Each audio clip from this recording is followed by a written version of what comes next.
Buenas tardes con todos.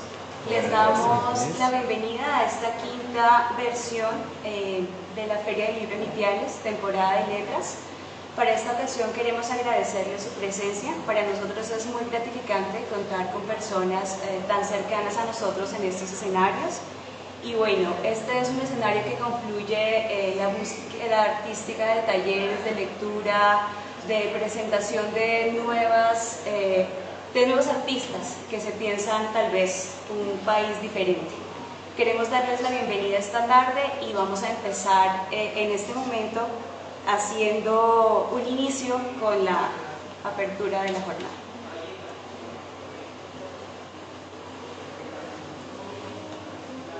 ¿Qué pasa cuando el verdugo se enamora de su víctima?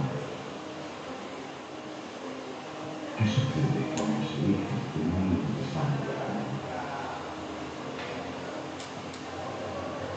Junto al escritor Mario Berti viajaremos por la fría y enigmática jornada, donde conoceremos los demonios obsesionados por dar muerte a mejores jóvenes de blanco, cabellos oscuros y ojos marrones. El deseo de sangre y de amor matizará la historia de un entrañable psicópata que esconde sus secretos en el pasado.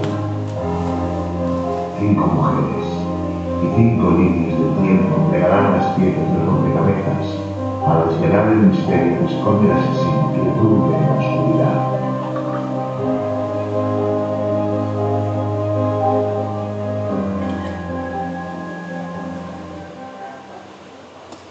Soy Vanessa Escobar y en esta ocasión acompaño a Mario Heredia en la presentación de su libro María, 5 gritos en el silencio. Mario, bienvenido a este espacio. En la jornada del día de hoy vamos a conocer un poco de todo lo que hay detrás de este escritor. Mario, yo te conozco en escenarios diferentes, en escenarios laborales, en escenarios donde tu trabajo es un poco distinto, en equipos de trabajo donde te caracterizas por ser un líder, por estar siempre como dando solución a diferentes problemas o a diferentes cosas que surgen en el cotidiano de nuestro trabajo. Te conocemos también en un ambiente profesional, en un ambiente humano, y también por esto, para mí y para las personas que estamos cercanas a ti, sí nos gustaría conocer un poco ¿Qué es importante para ti cuando decides, ¿no?, encaminar empezar este espacio? ¿Por qué escribe Mario? Listo, muy buenas tardes con cada uno de ustedes. Realmente es muy importante para mí, muy gratificante que estén acompañándome en este espacio, tanto las personas que están de manera presencial y aquellos que están unidos desde Instagram. Bueno, cuando tú me preguntas por qué escribo, es muy similar a una respuesta que puede dar, qué sé yo, un zapatero, por qué compone zapatos. A veces la vida nos presenta escenarios y nos destina de un modo o de otro a hacer lo que nos toca hacer o lo que nos gusta hacer. En la vida muchas veces nos toca hacer, pero a veces no elegimos lo que nos gusta hacer. Yo miro hacia atrás, al pasado, y me doy cuenta que el hecho de escribir es algo que ha estado en el ambiente en el que he vivido. Digámoslo así, desde muy pequeño, los libros siempre me han acompañado. Mis padres no han sido, tal vez, no son profesionales, de hecho, pero sí creyeron en que si se tenían a sus hijos con libros a su alrededor, podrían hacer grandes cosas. Eso me lo hicieron creer a mí y a mis hermanos desde que éramos muy pequeños. Y a partir de ahí empezaron a generar ciertos procesos, porque quien lee mucho, tarde o temprano, tiene que terminar escribiendo algo. De hecho, si analizamos la profesión por la que yo estudié filosofía, fue pensando en escribir, y cada día buscamos la manera de formarnos para seguir escribiendo, de tal manera que escribir ya se hace parte de la identidad de una persona. O sea, si yo escribo, o sea, mejor, la semana que yo no escribo es una semana donde no me siento yo. La semana en la que no creo un nuevo argumento o leo una nueva página de un nuevo libro, o sea, no me siento yo. ¿Por qué escribo? Porque es identidad. Para mí es identidad y es realmente lo que me hace sentir útil en la sociedad y lo que me hace encontrar ese sentido de vida que todos de una u otra manera estamos llamados a encontrar. Sabes, ahorita que hablabas un poco de eso, recordé cuando era niña y realmente en mi caso, mi papá siempre fue la persona que nos motivó a leer, a escribir, bueno, a estar como más sobre el mundo de las letras, ¿no? Yo recuerdo que mi papá, yo le decía, papá, quiero salir a jugar. Entonces me decía, bueno, pero primero vas a leer una hoja de un libro y si es así, puedes salir. Y de alguna manera eso también hizo o crea, ¿no?, un hábito diferente. No todas las personas contamos con tener ese respaldo desde las casas y que incentiven de esa manera una formación, ¿no?, que más adelante se va a ver repercutida pues, en todo lo que nosotros desarrollamos. En ese mismo orden de ideas, Mario, me gustaría saber qué es lo más difícil para ti de escribir. Bueno, cuando uno habla de escribir, yo creo que en algún momento los que estamos acá presentes hemos escrito algo, ¿no? Una carta de amor, una carta a la mamá, una carta para renunciar, en fin, todo el tiempo estamos escribiendo. Pero la motivación o lo difícil de escribir, o sea, creo que la primera es vencer ese temor a saber si lo que yo estoy escribiendo como arte, o sea, es bueno o es malo. Porque realmente yo creo que a nosotros nos ha pasado que cuando estábamos en el colegio, en la clase de español, casi siempre las estrategias más comunes para incentivar la escritura es escribamos un cuento, ¿no? Y el temor es que a veces la profe le decía a uno, venga, léalo. Y uno el temor, ¿será que está bien o está mal? Y es algo que va adelantando. O sea, si en el momento que tú ibas a leer un cuento y tus demás compañeritos se rieron, ahí murió un escritor. ¿Sí? Si la profe te colocó una calificación negativa, ahí murió un escritor. Por eso es importante vencer ese primer temor, o sea, creer en uno, lo que uno está haciendo es correcto. Vencido ese primer temor, aparece un segundo temor. Y el segundo temor es realmente de decidirse a publicar. ¿Sí? Después de decidirse a publicarlo, aparece un tercer temor, que es el más grave de todos, y es el temor a que nadie te lea. Porque bueno, acá nosotros encontramos una cantidad de libros, en el mercado hay una cantidad de libros, pero ¿cuántos de esos libros se leen? Si nosotros vamos a un estudio que hace la Fundación para el Fomento del Libro en Latinoamérica, nos va a decir que Colombia, por persona, lee 2 libros al año. Yo conozco, por cada persona que yo conozco que se lee 2 libros al año, conozco 3 que no leen ninguno. A mi parecer, esa estadística está un poco inflada. ¿Y por qué está inflada? Porque no podemos quedar tan mal. Si nosotros nos comparamos, por ejemplo, con España, que por poner un punto más o menos alto, en España por persona se leen 10 libros al año, por persona. Y la gran mayoría de España lo hace por placer. Bajemos a Argentina. Argentina tiene un nivel educativo, incluso Chile, un poco más elevado que el nuestro. En Argentina se leen 4 libros al año por persona, en Chile se leen 5. Y lo que me gusta de esta estadística con respecto a Argentina y de Chile es que la gran mayoría lo hace por placer, por el saber que me gusta leer, quiero conocer nuevas historias. Pero en Colombia, cuando tú vas a esa estadística, realmente no se hace por placer, sino la gran mayoría lo haces por exigencia laboral, no lo hace por otra razón. Y eso es un tema preocupante, porque si tú como padre o como madre de familia y tienes niños y lees por exigencia laboral, tus niños van a hacerlo por la misma manera, por una obligación y no realmente como tal, por el placer. Y ahora, si vamos a esa misma estadística, en Colombia dicen que el 43% de la gente no le gusta leer, y por eso no lee. Y el restante porcentaje, del 57%, nos habla de que no lee porque no tiene tiempo. Pero para mí ese 57% está mintiendo, porque si ustedes vayan de pronto en algún momento que tengan la oportunidad, vayan a las configuraciones de Facebook y mire cuánto usted le dedica al día en Facebook. Yo hice el ejercicio y me daba sorpresa que yo le dedicaba como entre 40 y 45 minutos diarios.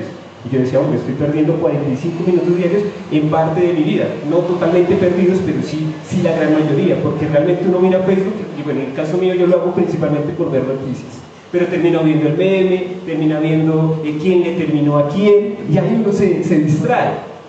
Pero si nosotros dedicáramos a leer 15 minuticos diarios a un libro, tranquilamente usted se lee 10 páginas. Multiplique eso diariamente, ¿cuántos libros usted se leería al mes? Pero no lo hacemos, porque vivimos en un mundo donde la distracción está en todo momento, y es ahí donde es necesario cambiar el chip y empezar a buscar estrategias para que si no leemos empecemos a buscarle una razón para leer. En este caso yo puedo decir que yo escribo para que me lean, y he vencido de ese temor, y con satisfacción puedo decir que mucha gente me ha leído, y gracias a que me ha leído se ha interesado en otros libros, y siento que es el granito de arena que como ser humano pongo para poder transformar el mundo. Bueno, esos temores de los que hablas evidentemente nacen, o uno de los motivos por los que nacen son en el ambiente familiar. Se refuerzan por el sistema educativo que nosotros tenemos, y muchas veces, como lo decía anteriormente, pues no contamos, ¿no? Con las estrategias, con la facilidad o incluso con los recursos económicos para poder acceder a un libro, a un espacio que te brinde posibilidades de aprendizaje. En tu caso, veo que estos temores de alguna manera pudieron ser no solo enfrentados, sino también de alguna forma superados. ¿De dónde nace entonces la idea de tu primer libro, Mario? Bueno, cuando a mí me preguntan la idea de mi primer libro, yo creo que es una idea que uno tiene, que yo tenía personalmente desde los 20 años. Sin embargo, me demoré yo creo que unos 10 años tratando de vencer esos temores de los que hablaba anteriormente. Y realmente dicen que cuando uno hace algo, lo hace o bien por amor o por decepción. María nace del amor y de la decepción, del amor a la lectura de muchísimos años, pero también de la decepción de llegar a un punto. Yo llegaba a los 30 años en ese momento y yo decía, hombre, ¿yo qué he hecho por mi vida? Realmente miraba y al pasado. Yo trabajaba en su momento en un colegio en Bogotá, y yo decía, bueno, lo que he hecho por mi vida es formar muchachos para que lean, y eso era lo que en ese momento me llenaba. Pero llega un momento en el que eso ya no te llena, tienes que ir más allá, pasar de la clase lean a poner un libro para que lean, y esa fue la idea. Empecé yo a escribir, y realmente, pues bueno, hice el intento varias veces, y nunca estuve satisfecho con lo que escribía. ¿Qué te digo yo? Un mes, y pausaba 6 meses, porque no quedaba contento. Pero llegó un momento en el que dije, no, ahora sí, vamos a colocarnos a escribir, y no sabía de dónde podía salir una idea. Salió la idea de obras de teatro. Yo escribía obras de teatro en su momento, y la obra de teatro de la que sale María se llamaba Las 5 Marías. Era una obra de teatro completamente diferente, y para mí era el esqueleto para poder comenzar con el libro. A medida que fui escribiendo, yo sentí que el libro me fue llevando por otros lugares. O sea, a medida que tú vas avanzando en la historia te va exigiendo otros panoramas, te va exigiendo otras cosas, y tú vas cambiando totalmente la historia. Si ustedes tienen la oportunidad alguna vez de leer Las 5 Marías y lo comparan con María 5 gritos en el silencio, o sea, no tiene nada que ver. Y voy a dar solamente como una pista. En Las 5 Marías, Gabriel era un ángel caído, digamos, alguien que bajó del cielo a mortificar a 5 mujeres. En María 5 gritos en el silencio, Gabriel es un psicópata que busca de alguna manera sacar esa bestia interior que tiene adentro, asesinando unas mujeres con unas características como tal especiales. Ahí empezó como tal María. Terminé el primer manuscrito. Yo creo que me apasioné. En diciembre y enero, o sea, me encerré en la casa a escribir. Salió en 2 meses, y cuando terminé yo dije, esto es la obra maestra, ¿no? Primera obra que uno escribe, y ya cree que es lo último en Guarachas. Entonces lo pasé a uno de mis profesores de la universidad y le dije, profe, dígame si esto no es lo último, lo mejor que usted ha leído. Me lo devolvió como a la semana y me dijo, la historia está bien, pero te falta sentimiento ahí. O sea, se nota que te encerraste en la habitación y no saliste hasta que terminaste. Y yo le dije, sí, ese no es un proceso creativo. El proceso creativo va más allá. Si usted realmente quiere tener un proceso creativo auténtico, lo que tiene que hacer es cambiar de vida. Cambiar de vida significaba renunciar al trabajo, irse para otro lugar, en fin. Yo como que dije, no, tal vez hasta allá yo no soy capaz. Pero cuando regresé otra vez a la vida laboral en febrero, pensé y dije, o sea, me quedó sonando más bien, la idea del pronto me quedó sonando, y recuerdo que el 28 de febrero aproveché la situación y renuncié. Me escapé del lugar laboral en el que estaba y dije, ahora sí nos vamos a poner a escribir.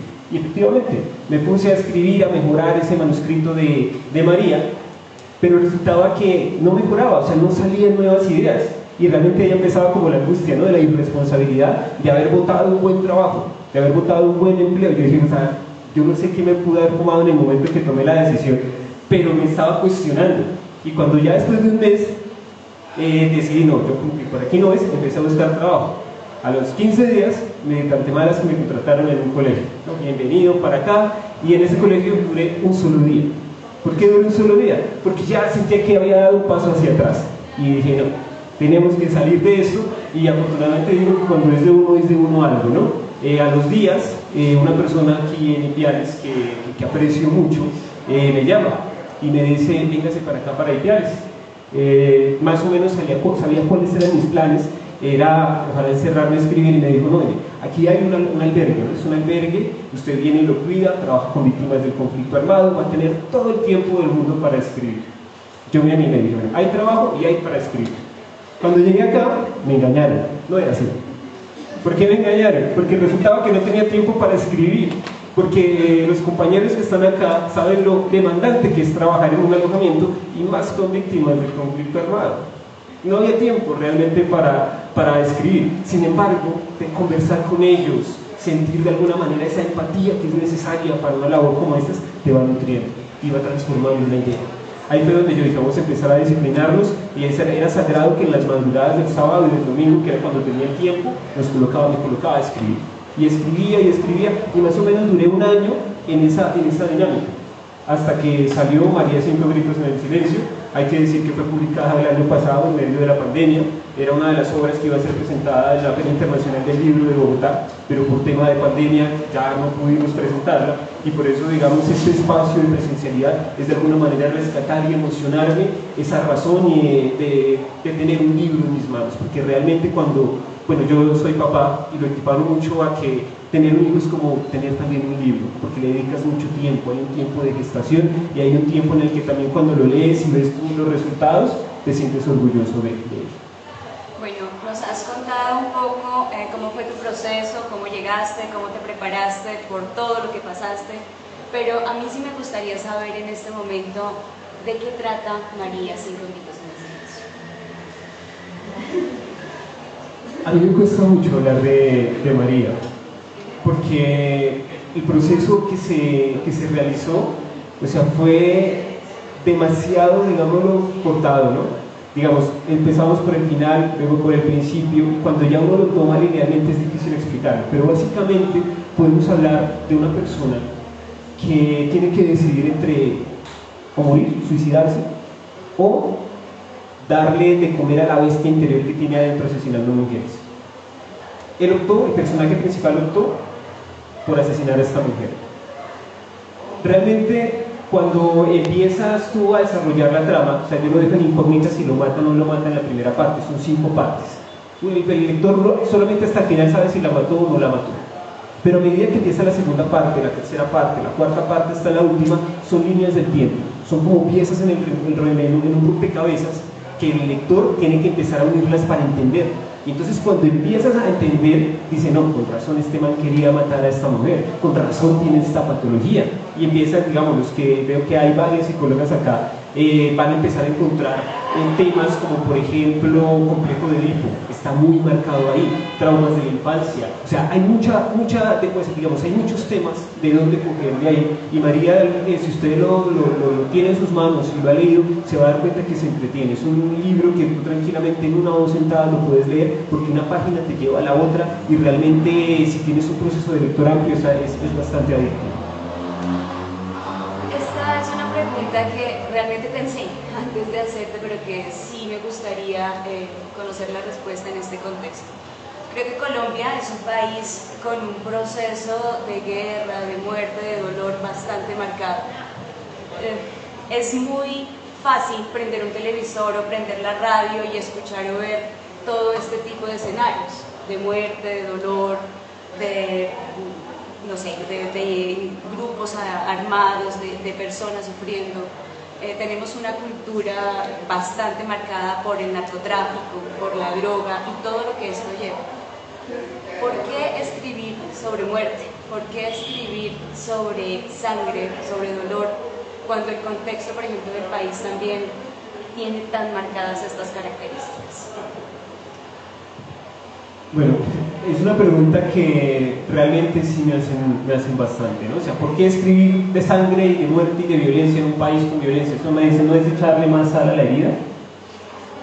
Uno dice sí, pero bueno, aquí voy a revelar algo. Lo de la muerte, lo de la sangre, lo que vimos nosotros en el tráiler del libro, es solamente el gancho, es la punta del iceberg.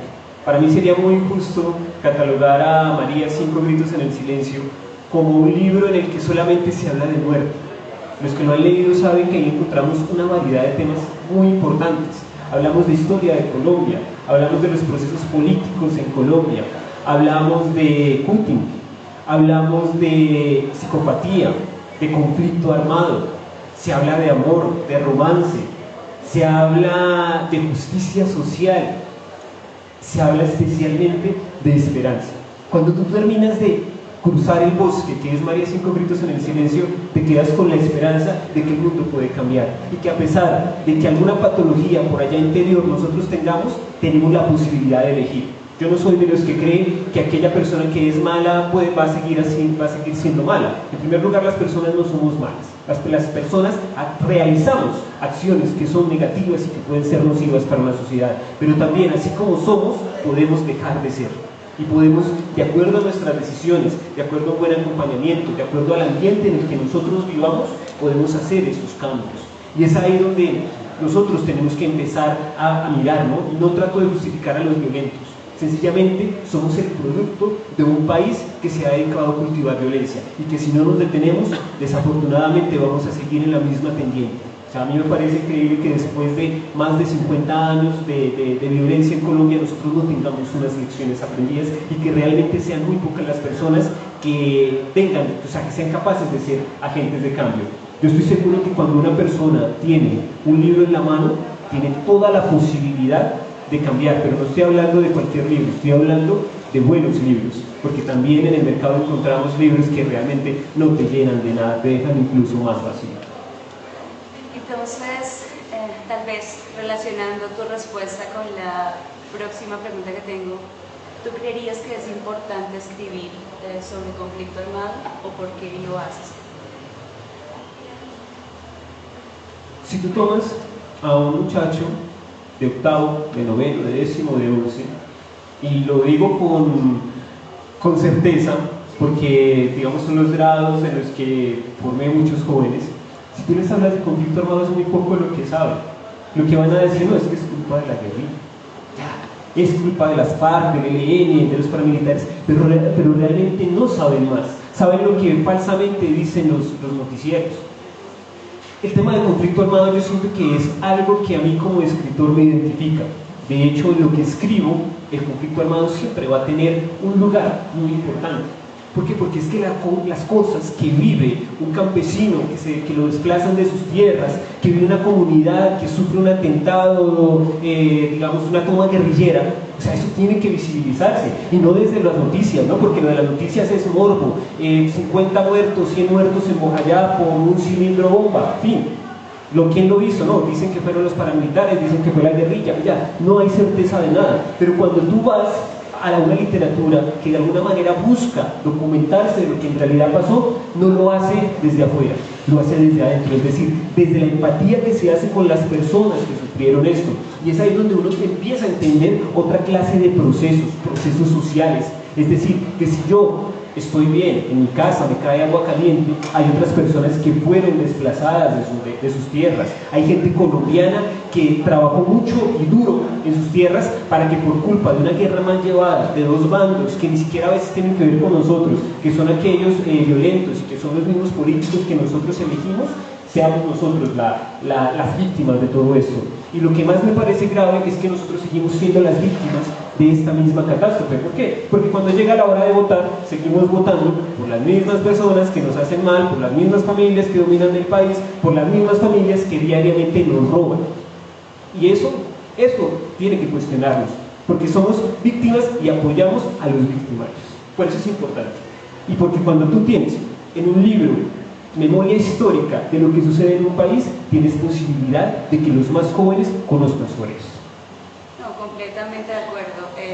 Yo tuve la oportunidad de leer el libro hace unos meses atrás y realmente no les voy a contar mucho porque la intención es que ustedes también puedan leer, ¿no? Pero el panorama de violencia que tiene el país sí se ve reflejado como en muchas cosas que tiene que enfrentar no solamente el personaje principal, sino el contexto que tiene el libro es bastante rico en descripciones, y más allá de todo lo que sea un marco de ejecución de la violencia, es un recorrido por Nariño, por paisajes, es leer y aprender de montañas sobre líneas.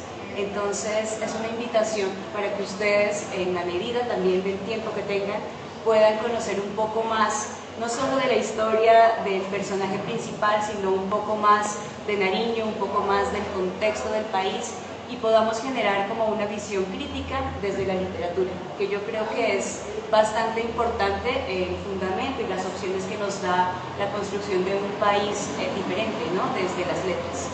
Poder no solo reflejar, no sé, una rabia o una posición distinta frente a lo que vemos en el territorio, sino que esto pueda traducirse en nuestras acciones diarias. Frente a esto, Mario, la novela tiene bastantes matices, ¿no? Contextos históricos, políticos, como lo decíamos hace un momento, de violencia, de cultura, y el personaje principal debe navegar por todos esos escenarios. ¿Cómo haces tú para que ese personaje no sucumba, ¿no? Como ante todas esas aristas y pueda conservar lo que tú quieres transmitir con él? Bueno, hablar de Gabriel, del personaje principal de la obra, es hablar de una identidad que tuve que asumir por más de un año y que, debo confesar, me superó de muchas maneras. Gabriel, inicialmente, como lo dije antes, era un ángel caído en una obra de teatro. Convertirlo en un ser humano que siente, que se enamora, que tiene frustración, es algo relativamente fácil porque en todos los estadios de la vida nosotros hemos pasado por ahí. Pero el hecho de pensar que este tiene que matar por una psicopatía, o sea, te tiene que sí o sí llevar a investigar el personaje y tratar de encarnarlo. Hablar sobre psicoanálisis, complejo de Edipo, podría ser una salida muy, digámoslo, sencilla, pero resulta que el personaje siempre pedía más porque estaba inmerso en un país como Colombia. O sea, Netflix es muy facilista porque realmente las series sobre asesinos siempre es el trauma de la infancia, nunca va más allá. Entonces a este niño, no sé, los que han visto Dexter, ¿sí? Dexter, no sé si no recuerdo si en la cuarta o la quinta temporada justifican por qué él tiene el deseo de asesinar, y era porque vio cómo sus padres mataron a sus padres, ya no recuerdo, pero recuerdo que él se desmayaba cuando veía hartísima sangre y empezaban a explicar todo ese proceso. Nunca se fue más allá. Pero resulta que cuando nosotros vivimos en un país como Colombia, claro que puede causar este tipo de patologías, pero para enlazarlo con todo lo anterior tuve que acudir no solamente a la parte ambiental, sino saber cómo que siente un niño que se cría, o que se cría más bien, en un ambiente de conflicto armado. Y fuera de eso, tratar de buscar temas más de neurología. En el tema de neurología lo asocié más que todo a una parte muy importante, y es a que en una de las partes del libro, Gabriel sufre un golpe en la cabeza bastante fuerte, que le hace perder la memoria. De hecho, cuando tú te encuentras con Gabriel, no sabe él quién es, él solamente sabe que quiere matar a una mujer que se llama Maribel. Más adelante empieza a conocer a cada una de sus Marías para poder justificar qué es lo que está sucediendo. En ese golpe sucedía algo bastante importante, y es que cuando recibe el golpe se fractura, o se daña más bien, la corteza cerebral.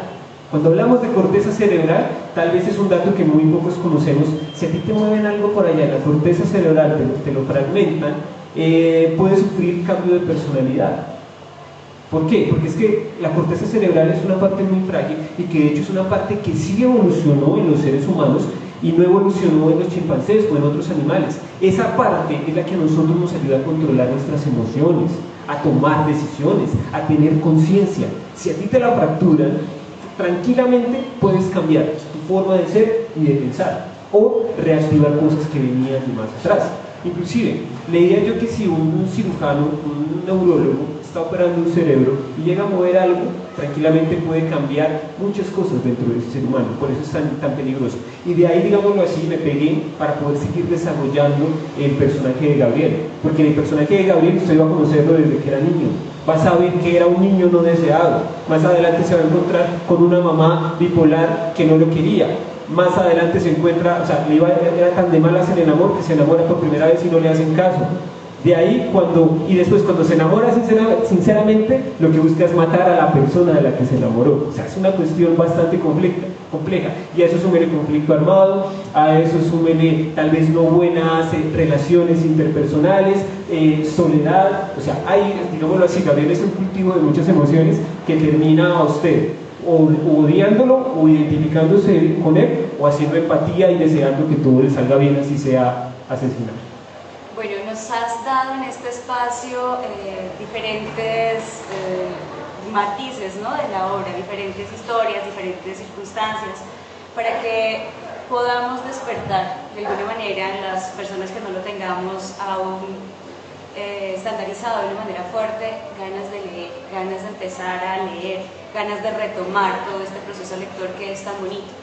Como le decía Mario hace un momento, sacamos tiempo para todo, ¿no?, para lo que es necesariamente indispensable, alimentarnos, caminar, bañarnos, sacamos tiempo para mirar televisión, para descansar, y esta es una invitación también a que nosotros podamos hacer parte de estos procesos lectores, desde nuestras casas, en nuestras familias, con los más pequeños, y podamos comenzar tal vez a pensarnos, ¿no?, una historia diferente, que sea una motivación para escribir y que sea una motivación para leer a los nuestros. Más cuando tenemos, como Mario acá, escritores que están comenzando, escritores que son colombianos, escritores que nos muestran con gran facilidad la realidad de un país. Yo realmente leí muy rápido María, porque es un libro que te llena, o sea, tú empiezas a leerlo y debes terminarlo, o sea, es una cosa, a mi concepto, también escrita, que te da esa posibilidad. Después de mi percepción, me gustaría saber para ti, ¿por qué leer María 5 gritos en el silencio? Bien, ¿por qué leer María 5 gritos en el silencio? O sea, primero, porque Gabriel es un personaje que vale la pena conocer. Segundo, porque la construcción de cada uno de los personajes tiene un recorrido, unos tiempos y una necesidad. Estoy seguro que las mujeres que están acá, que son la mayoría, se van a identificar con alguna de las Marías, con Maribel o María Isabel, con María Camila, con María del Carmen, con María Paula, con Lina María. Con ellas encontramos de cierta forma los matices y las características que tienen muchas mujeres, y estamos hablando de lo positivo y de lo que hay que mejorar. O sea, mujeres que son guerreras, luchadoras, que no se dejan, pero también otras que de alguna manera normalizan el maltrato, que normalizan que el hombre le imponga sus cosas. O sea, de todo tú vas a encontrar en este libro. Encuentras también, digamos, un modelo a seguir. Uno de los personajes más bonitos para mí es el abuelo de Gabriel, porque tal vez es la única persona que lo motiva a ser mejor. De hecho, el arte, el artista, porque Gabriel es pintor, es motivado por la herencia de su abuelo, y son elementos propios que te motivan a leer. Pero por encima de todo eso, si nosotros vemos y analizamos la posibilidad de leer un libro, tienes que tú identificar 3 cosas, y yo estoy seguro que María lo tiene. Un libro bueno, y para que un libro sea genial, debe tener 3 cosas, 3 elementos. Primero, que te entretenga, porque leer tiene que ser entretenido, leer no tiene que ser aburrido, y es de pronto las cosas que como papás o como mamás o como maestros erramos.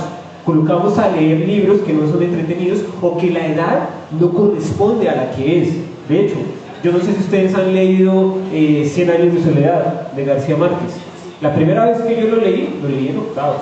Y de verdad que García Márquez no lo volví a leer, sino ya a una edad más madura. Yo lo leí a los 31 años, lo volví a leer y fue completamente diferente a como lo sentí en ese momento. Después de haberlo odiado, porque incluso perdí el examen por culpa de no leer todo el libro, lo llegué a amar y a idolatrar porque dije, hermano, con razón este man ganó un Nobel. Y me sentía hasta culpable de haber perdido tanto tiempo para no leerlo.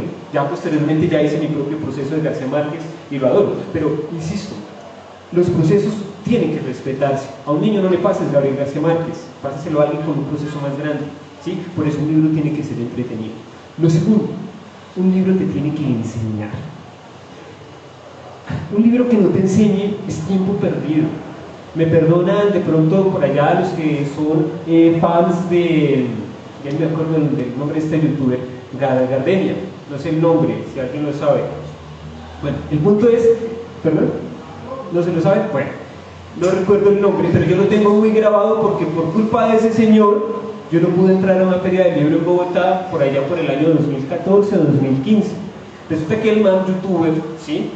Haciendo bobaditas allá en su canal de YouTube, escribió un libro, ¿sí? Escribió un libro y entonces como el man iba a la feria del libro en Bogotá en esa época, yo siempre destinaba uno de los domingos de la feria del libro para poder ir, cayó con él y resulta que el man arrasó y yo no pude entrar y vendió los libros los que sea.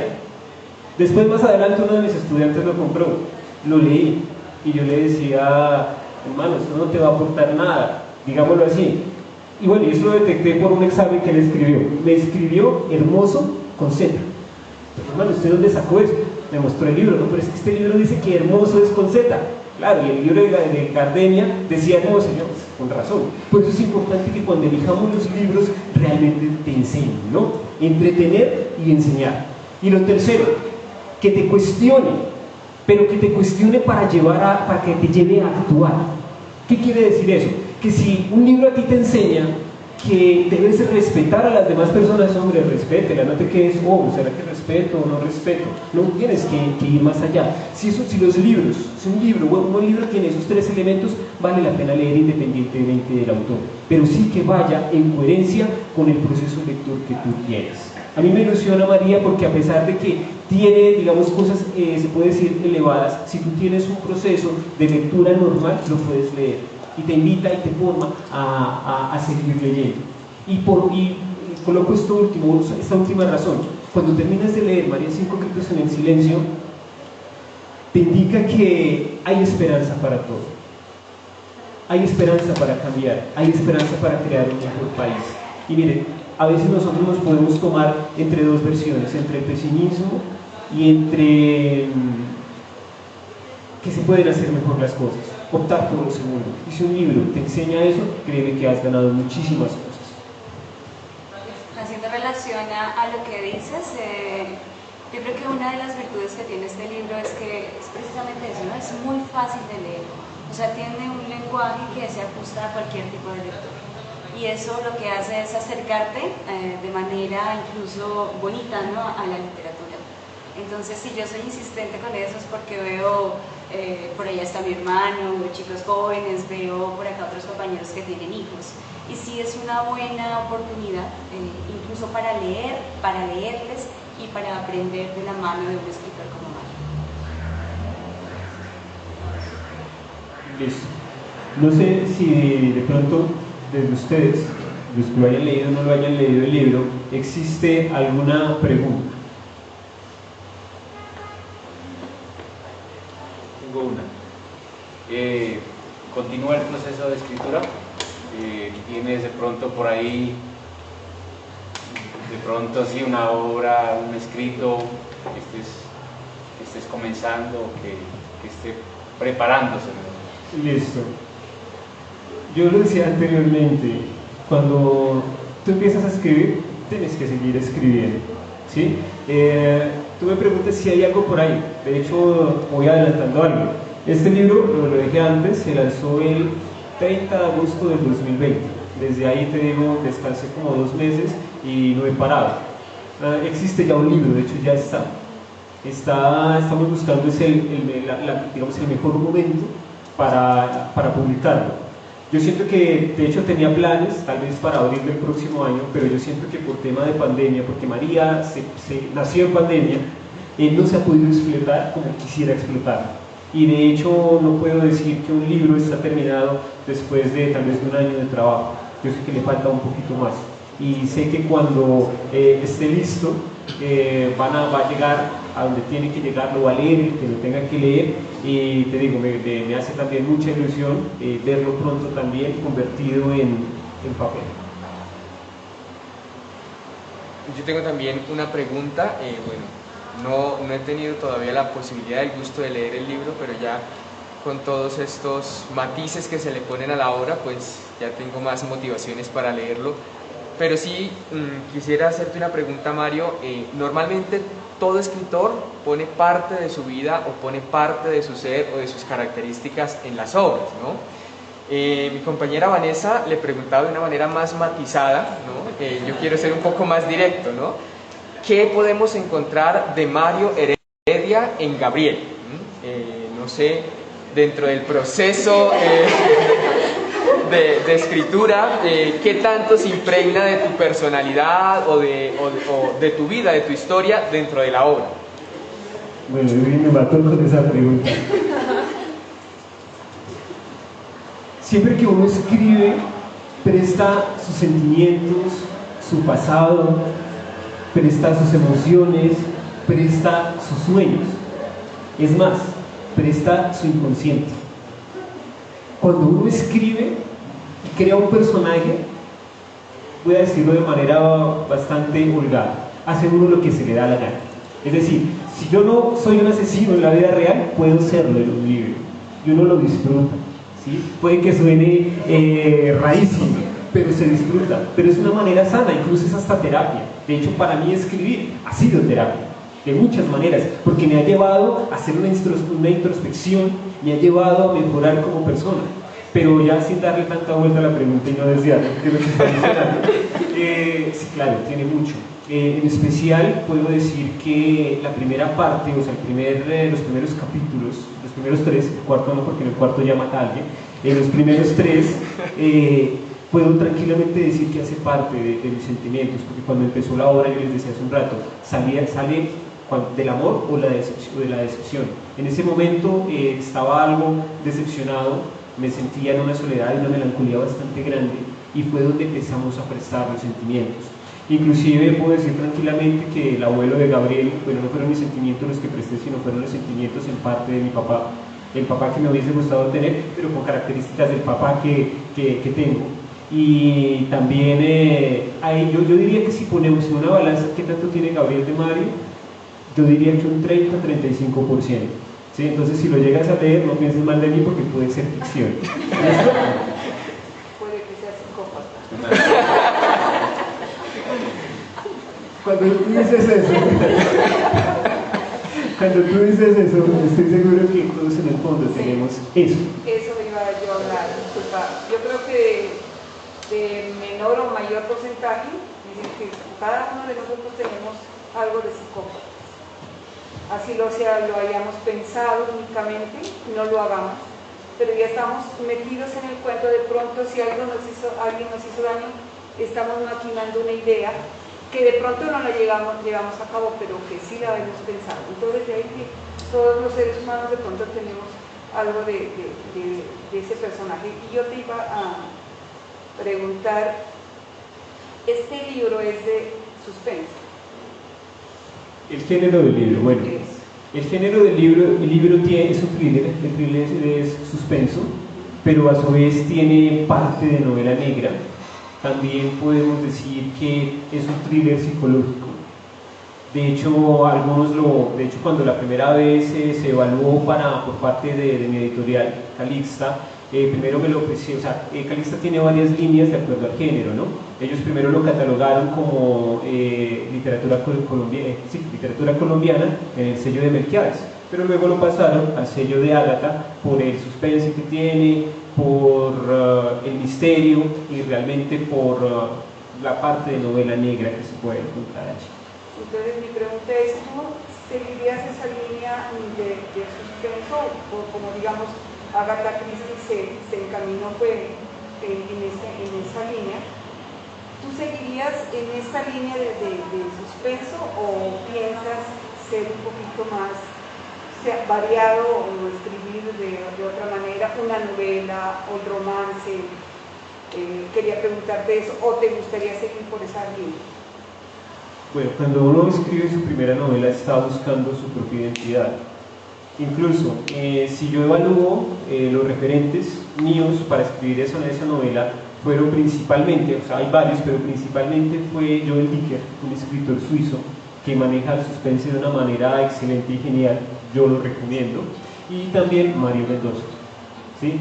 De hecho, el segundo capítulo, algunos de mis lectores han dicho, es como un homenaje a Mario Mendoza, el segundo y el cuarto. En la medida que tú vas creciendo en esto de escribir, vas encontrando tu propia identidad y vas encontrando esa voz. O sea, a mí me gusta mucho el thriller porque es lo que más he leído, pero también me gusta mucho la fantasía, que fue con lo que yo me formé, ¿sí?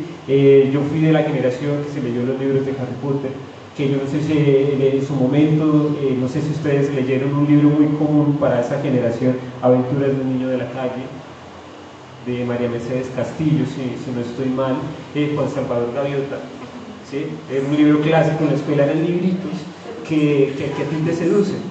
Y a medida que tú vas avanzando, encuentras, como lo digo, tu propia identidad. Ahorita, digamos, el libro que viene para, espero yo, 2023, es un libro que tiene conflicto armado, tiene realismo, tiene suspense, pero a la vez tiene terror.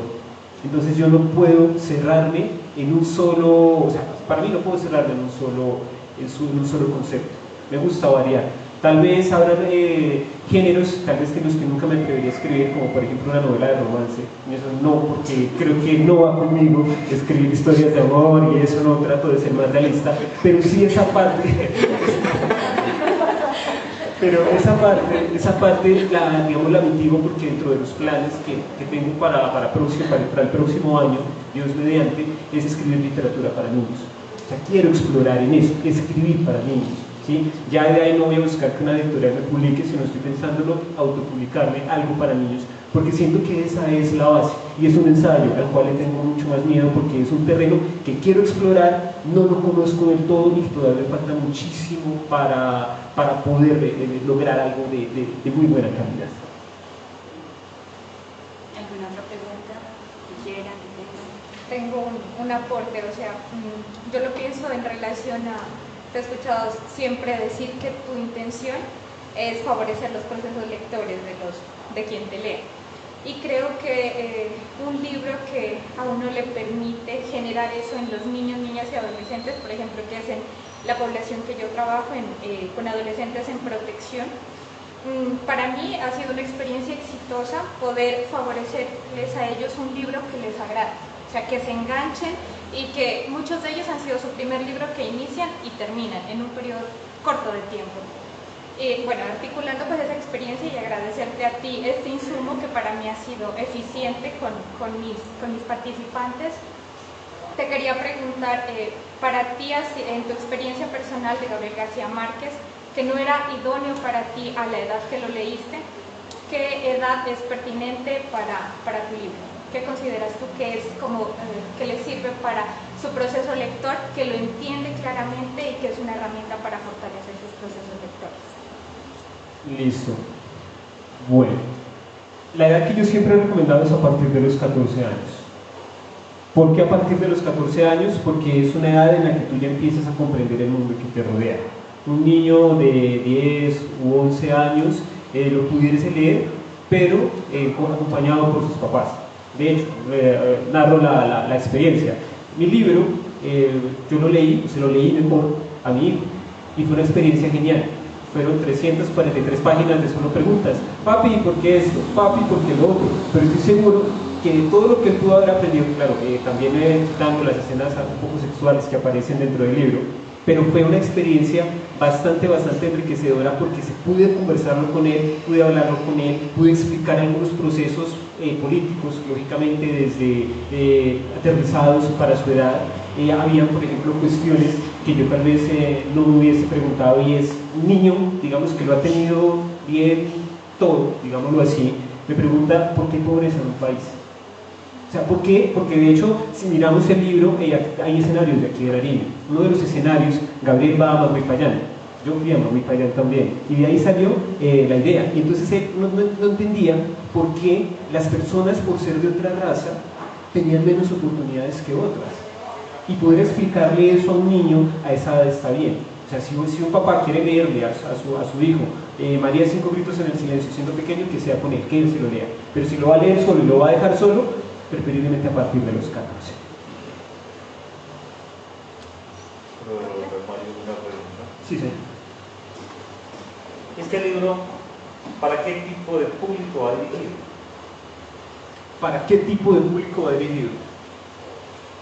Inicialmente yo diría que para todos. Es para todos. Es un libro que todo el mundo lo puede leer independientemente de la cuestión en la que viva. Y con eso hago referencia a algo. Es un libro para todos, pero en un país como este tal vez no llega para todos. Porque si nosotros miramos, los libros son muy costosos en Colombia. Y nosotros como de pronto no tenemos esa conciencia de aportar un libro, de comprar un libro, ¿sí? Digámoslo así. Es más importante, claro, hay necesidades más importantes, comer, el colegio, los servicios y demás. Pero a mí me cuestiona un poco que, digámoslo así, yo lo aprendí de mis papás. Mis papás, cuando nosotros éramos niños, ellos estaban asociados a una revista que se llamaba el Círculo de Lectores. Y ellos nos enseñaron que mensualmente hay que comprar un libro, mensualmente, uno. Y esa fue una cultura que yo adquirí. A mí me sorprende cuando una familia dice, yo no tengo plata para comprar un libro, pero llega el día sin IVA, televisores por todo lado, ¿no? O sea, para eso sí hay plata, ¿sí? ¿Cuánto vale la cuenta de Netflix? De una sola pantalla. Y a veces compramos 4, ¿sí? Y la vendemos, pero lo gastamos en otra cosa.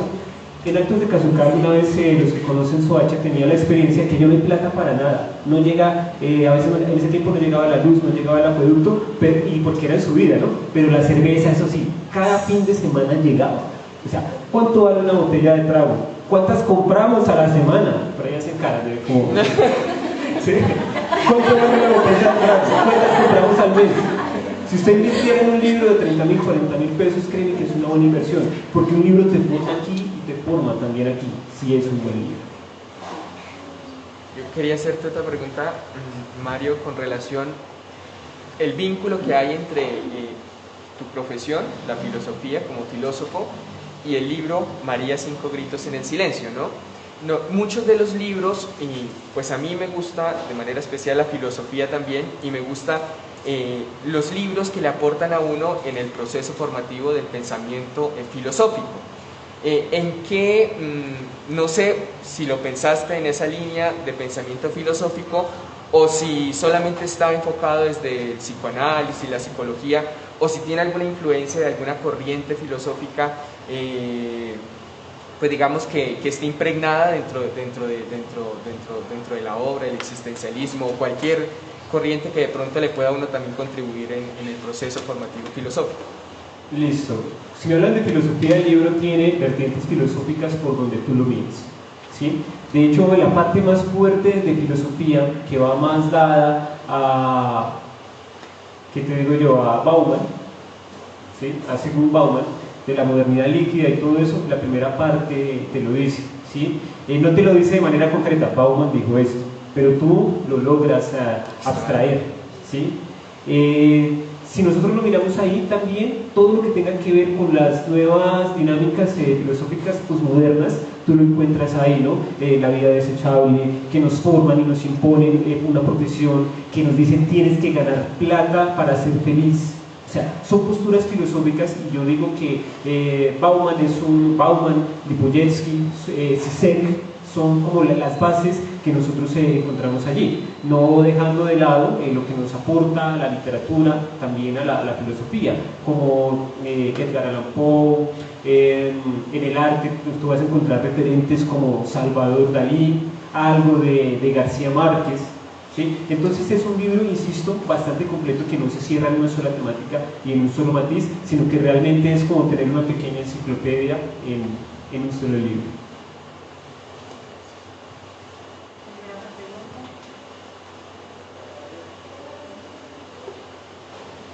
Bueno, agradecerles a todos ustedes el espacio, agradecerles haber tomado pues, parte de su tiempo para estar en este proceso acompañándonos.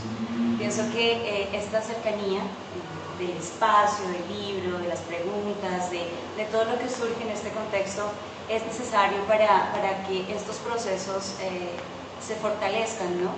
Realmente estos escenarios como la feria, el libro, escenarios de lectura, escenarios culturales, son muy pocos a nivel de Nariño, a nivel de Ipiales. Si vemos, por ejemplo, la magnitud de la convocatoria que tuvo este escenario fue bastante amplia y realmente las personas que confluyen en estos escenarios pues somos pocos, somos realmente los que tenemos algún interés particular en una área específica, literatura, poesía, arte, teatro, música, y esto nos llama y esto nos convoca. Entonces también yo soy muy insistente porque creo que nosotros también depende ese llamarnos, ese traer, ese poder aprender y no solo quedarse con lo que uno tiene, sino poder transmitirlo. El ejercicio que hace Mario con el libro y el espacio que tienes en este momento de poder contarnos un poco de las líneas, un poco de ti, un poco de tu historia, un poco de tu cotidianidad, es bonito, porque nosotros conocemos de alguna manera quién está detrás de estas líneas, quién está detrás de esta portada, y tal vez nos llevamos una idea diferente, ¿no? De lo que muchas veces leyendo el título o mirando el book trailer del libro podemos, como lo decías en un momento inicial, concluir. Entonces, no sé si tú tengas como alguna otra precisión en este espacio. No, claro que sí, agradecerles, me alegra mucho verlos a cada uno de ustedes que me estén acompañando en este proceso. Realmente poder presentar mi libro en la presencialidad con tantas personas es un sueño cumplido, y agradezco mucho esa disposición que tuvieron ustedes, los que visibilizaron el evento por medio de estados de WhatsApp, aquellos que me escribieron para saber si podían venir, porque también eso llama la atención, ¿no? Yo sí puedo ir a ese tipo de eventos porque realmente se crean que la cultura es algo para unos pocos, ¿no?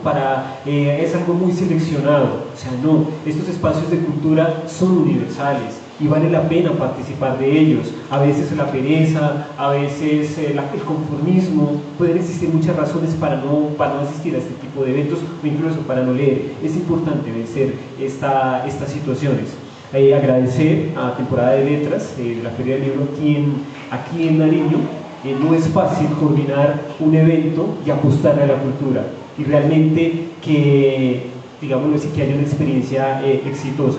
De hecho, agradecerles bastante, mucho, y que sigan continuando con estos espacios que nos enriquecen a nosotros y que de alguna forma tenemos que buscar estrategias para que se puedan visibilizar más y no llegue solamente a unos pocos, que llegue a mucha gente. Muchísimas gracias.